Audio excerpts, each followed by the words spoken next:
This other group, though, at the bottom, the minimalists, I mean, they're really kind of getting going in the late 50s and really throughout the 1960s. So we really can't say that these individuals were not in some way, shape, or form affected by the Beatles, but they still kind of retain a sort of island, sort of subcategory as a group of people known as minimalists.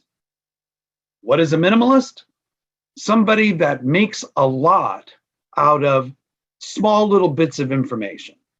And this really, minimalism really has its roots in Beethoven's Fifth Symphony, where that was the first symphony that was considered to be cyclical. In other words, all four movements share a motivic idea in common. Short, short, short, long. Ba-ba-ba-bum to ba-da-da-da, da-da-da-da, da-da-da-da. So that little idea, that motivic idea, permeates all of Beethoven's Fifth Symphony. So if we really look and break it down, it really comes down to that little motivic idea. The minimalists are going to take this to an extreme, where they have a minimal idea, and that becomes then the complete basis for a particular work. A lot of limitations. I will only use these 5 notes.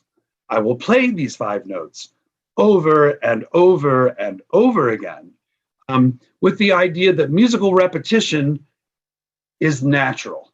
And that's really the best way to put that. Musical repetition is natural. Things that we hear naturally in nature are natural. Waves of the ocean coming in, hearing them come and ebb and flow, and the sound of that, and the repetition of that, and how calming that is. The sound of a breeze, the sound of traffic, for that matter. It's patterned, and there's repetition in it. And maybe we don't even notice it until there's no traffic. Remember living just off Lighthouse, at 2 o'clock in the morning, there's not a lot of traffic on Lighthouse. So it's a lot quieter. And then you can hear the seagulls and the sea lions and everything. But during the day, you get used to that repetition of sound. And so the minimalists are really kind of playing on that particular idea.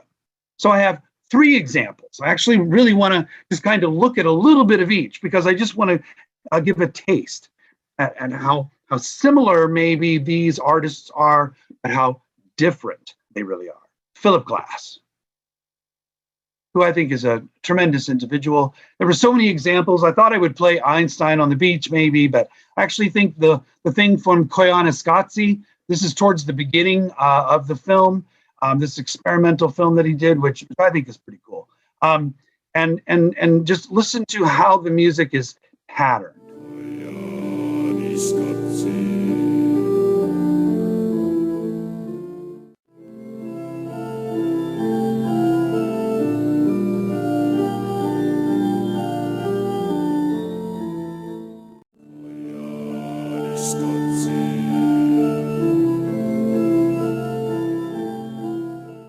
So keep in mind that Glass is among these composers that goes to France and studies with Nadia Boulanger. So he's still connected really to that Impressionism school. And so he sort of makes a departure from that down this avenue of minimalism, which I think you can hear the repetition of basically small musical events. And that's really what his entire style is centered around. Now, making a great departure in really another direction, another composer who's also a minimalist, who's someone I greatly, greatly admire, is Arvo Pärt, who's an Estonian composer who writes actually in a particular sub-style known as tintinnabule, which is a style that's actually related to like the ringing of bells. Not necessarily in terms of tone, but in terms of like rhythm. So this composer is also a minimalist composer, but he's really breaking things down into very small, digestible chunks, and then some space, and then small, digestible chunk, and then some space. Check it out.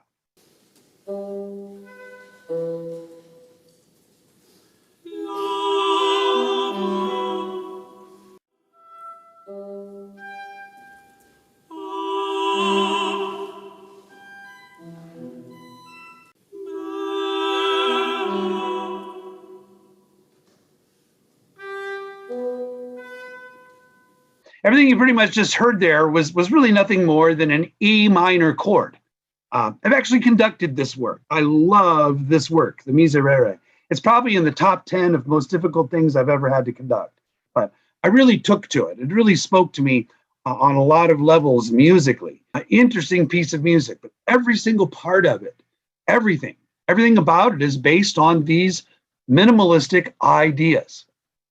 So another composer who is very much into minimalistic ideas, who I think this is a tremendous example because it's all based on minimalistic ideas, but it's like an explosion of them.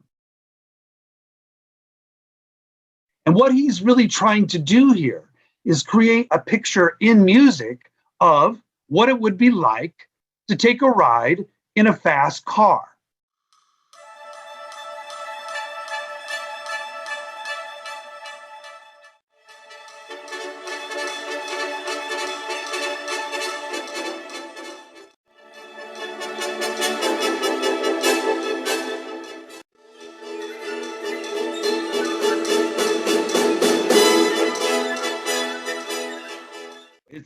It's just a thrilling piece of music.